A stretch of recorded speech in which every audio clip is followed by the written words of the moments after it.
Ma'bad dan juga anaknya pergi ke Madinah. Lalu ketika sampai di kota Madinah, pergi ke pasar, nampak Sayyidina Abu Bakar As-Siddiq. Kata anak Ummu Ma'bad mengatakan, Ummah, bukankah itu orang yang dahulu datang ke tempat kami, yang berkemah Ummu Ma'bad? Kata ibunya mengatakan, betul lah orang itu. Dihampiri Sayyidina Abu Bakar As-Siddiq. Ditanya, orang yang datang dengan kamu itu hari dan prasusu di tempat aku siapa? Dia pun tak tahu kalau itu Rasulullah, tapi disifatkannya Nabi SAW dengan orang yang membawa al-barakah, disebabkan oleh kerana membawa kebaikan dan manfaat untuk orang lain. Maka diberitahukan oleh Sayyidina Abu Bakar kalau itu adalah Rasulullah, dan beriman kepada Nabi SAW.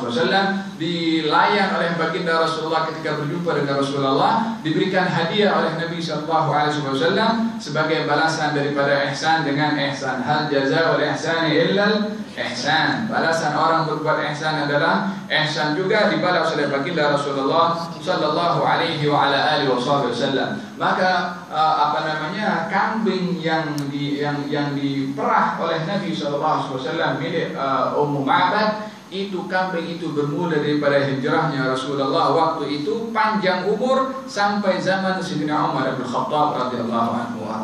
Yani umurnya berapa? Nabi meninggal tahun 11 Hijriah, tahun 11.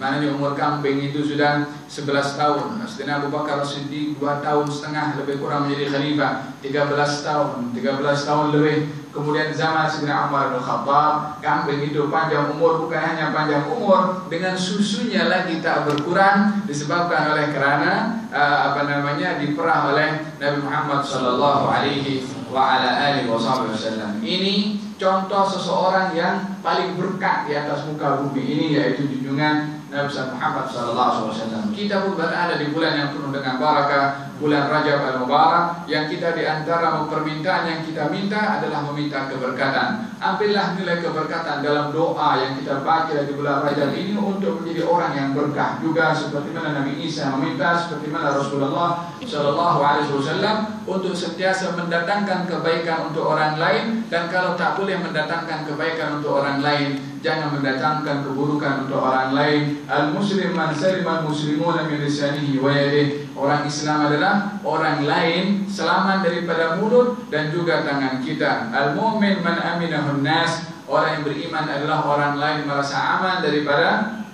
kejahatan kita. Wa hakadha, seseorang yang membawa berkah adalah orang yang mendatangkan manfaat untuk orang lain. Kalaupun tidak, maka hendaklah tidak mendatangkan kemudaratan untuk orang lain. Ini permintaan barakah khususnya kita di bulan Rajab al-Mubarak. Dan yang kedua adalah yang selalu menjadi amalan kepada salafus saleh di bulan ini adalah kathratul istighfar, memperbanyak istighfar kepada Allah Subhanahu wa taala. La kabirata mal istighfar wa la saghirata mal israr. Tidak ada dosa besar kepada seseorang yang melazimkan diri untuk beristighfar kepada Allah Subhanahu wa taala yang dihapuskan, dan tidak ada dianggap perbuatan kecil daripada dosa bila mana ia melakukannya secara berterusan. Artinya dosa besar itu bila mana diiringi dengan banyak istighfar akan menyebabkan pengampunan dari Allah Subhanahu wa taala. Sementara dosa kecil bila mana diiringi dengan berterusan tanpa beristighfar, lama-lama boleh menjadi dosa besar, waliyadu billah. Oleh karena demikian, perbanyaklah untuk beristighfar di bulan istighfar. Tuba liman wajada fi sahifatihi istighfaran katsira. Bertuah, beruntung kepada seseorang yang menerima kitab nanti di hari kiamat, didapati di dalam kitabnya itu amal ibadah istighfar yang paling banyak. Wa qul tastaghfiru rabbakum innahu kana ghaffara yursilis samaa'a 'alaikum midrara wa yumdidkum bi amwalin wa banina wa yaj'al lakum jannatin wa yaj'al lakum anhara. Demikian perintah Nabi Nuh alaihi salam kepada kaumnya untuk beristighfar kepada Allah. Qul tastaghfiru rabbakum innahu kana ghaffara. Apa fadilah daripada istighfar tersebut? Yursilis samaa'a 'alaikum midrara. Dengan istighfar Allah akan menurunkan daripada langit turunnya air hujan yang lebat. Dan turunnya air hujan ini adalah mempunyai pelbagai makna. Ianya adalah hujan hissi, seperti hujan air yang turun, yang dengannya akan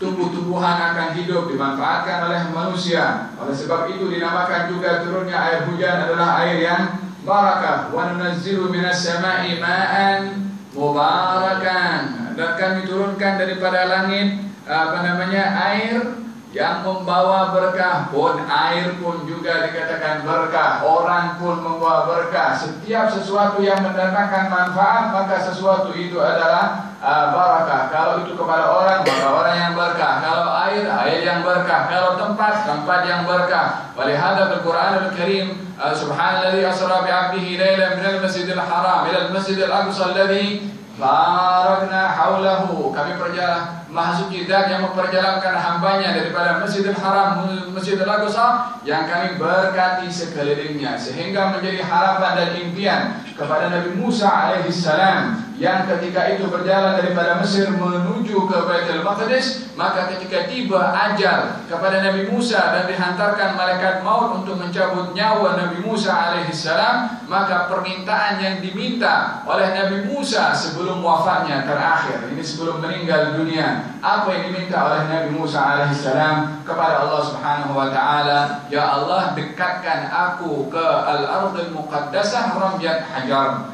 Allah, aku nak mati dekat dengan tanah Baitul Maqdis, tanah yang diberkati, sejauh orang melempar batu. Yani kalau tak boleh sampai ke tengah-tengah tahun bandar Baitul Maqdis, walaupun sejauh orang melempar batu di Baitul Maqdis, di situ aku nak mati juga. Nah, kenapa nak meminta di situ? Bukankah dia cukup seorang nabi, seorang rasul, seorang kalimullah, seorang ulul azmi?